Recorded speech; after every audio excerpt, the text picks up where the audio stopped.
आज आप लोगों को गॉल ब्लैडर के बारे में बताएंगे। मेरा फर्स्ट वीडियो था गॉल ब्लैडर के ऊपर, तो उसके बाद मैं बहुत बार सोचे थे जो गॉल ब्लैडर रिमूव होने के बाद कैसे खाना पीना करना चाहिए। गॉल ब्लैडर स्टोन आ रहा है तो उसका सिम्टम्स क्या हो सकता है, इसके ऊपर वीडियो बनाऊंगी। उस वीडियो में तो मैंने क्यों गॉल ब्लैडर में स्टोन हो जाता है इसके बारे में बताई थी।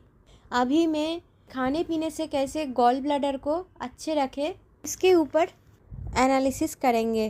फर्स्ट थोड़ा इंट्रोडक्शन दे देते हैं गॉल ब्लैडर क्या है। लीवर से बाइल बोल के एक जूस तैयार होता है, वो एक बेलून जैसा ऑर्गन में स्टोर रहता है। उसी बेलून जैसा ऑर्गन को गॉल ब्लैडर कहा जाता है। ये एक्चुअली एक मसल है, तो इसके अंदर बाइल जमा रहता है। बाइल मतलब पित्त, बंगाली में पित्ती कहते हैं, और साइंटिफिकली ये एक सॉल्वेंट है। हम लोग जब फैट खाते हैं तो ये बाइल निकालता है और फैट को सॉल्युबल करता है, तब जाके फैट सॉल्युबल एंजाइम निकाल के फैट सब्सटेंस को ब्रेक डाउन कर पाता है।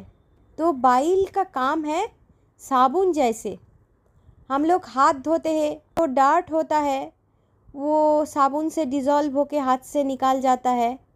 ऐसे ही फैट जब शरीर के अंदर मतलब स्टमक में आ जाता है, उसके बाद डाइजेशन होके थोड़ा सा इंटेस्टिन में आ जाता है, तो उसके साथ बाइल ऐड हो जाता है और फैट डाइजेशन चालू हो जाता है। बाइल इसको डिज़ोल्व करके छोटे छोटे टुकड़े में बांट देता है, तो इसके ऊपर लाइपेज एंजाइम काम कर जाता है। ये हो गया आपका गॉल ब्लैडर का फिजियोलॉजी। फिर आते हैं दूसरा पॉइंट पे, गॉल ब्लैडर में स्टोन क्यों आ जाता है।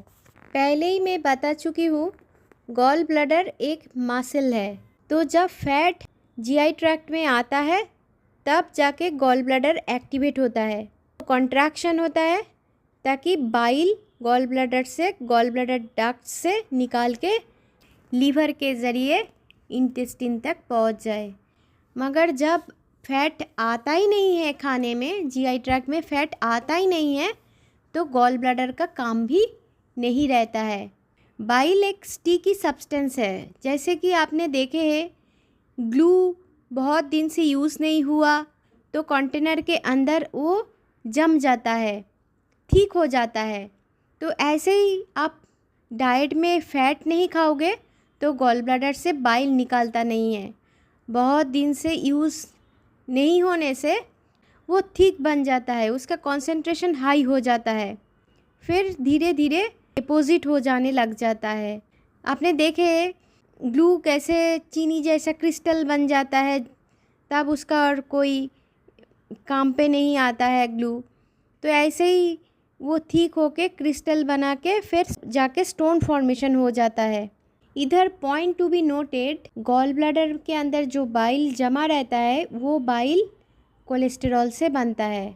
आपने डाइटरी कोलेस्टेरॉल नहीं खाया तो बाइल प्रोडक्शन भी ठीक से नहीं हो पाता है, उससे जो फॉल्टी कोलेस्टेरॉल स्ट्रक्चर बनता है तो वो भी कोई काम पे नहीं आता है, बाइल फॉर्मेशन नहीं होता है, आपका फैट डाइजेशन नहीं हो पाता है। इसके बाद जैसे आप फैट खाना ही छोड़ देते हैं तो फैट खाने से अब डर लगता है आपको, क्योंकि आपका एसिडिटी हो जाता है।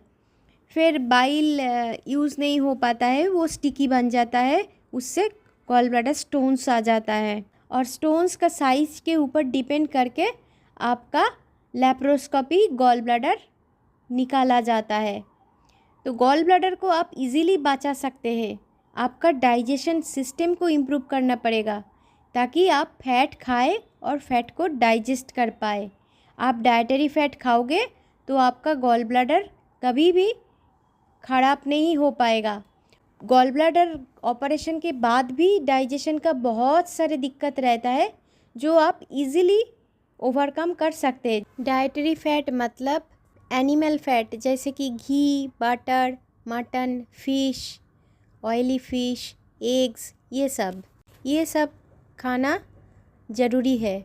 आप ये सब खाना अवॉइड करेंगे फुल फैट मिल्क ये सब आप अवॉइड करेंगे तो धीरे धीरे आपका बाइल प्रोडक्शन बंद हो जाएगी, बाइल हार्ड हो जाएगी, कोलेस्ट्रॉल कम पड़ जाएगा बॉडी में, तो आपका फैट डाइजेशन नहीं हो पाएगी।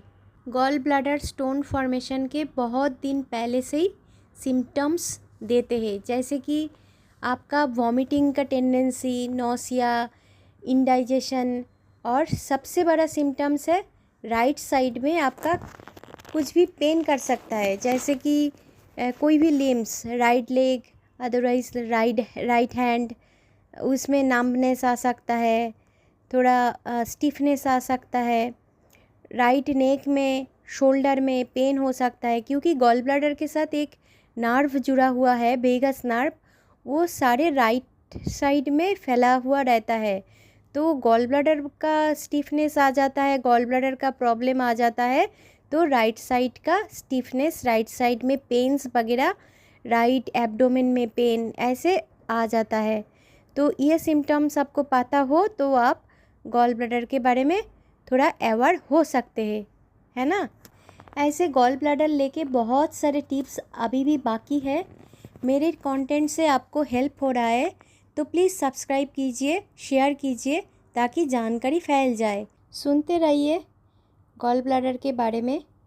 अगले वीडियो में आपको पता चलेगा क्या क्या चीज़ गॉल ब्लैडर को नुकसान पहुंचाता है और कैसे आप गॉल ब्लैडर ऑपरेशन के बाद तंदुरुस्त रह सकते हैं।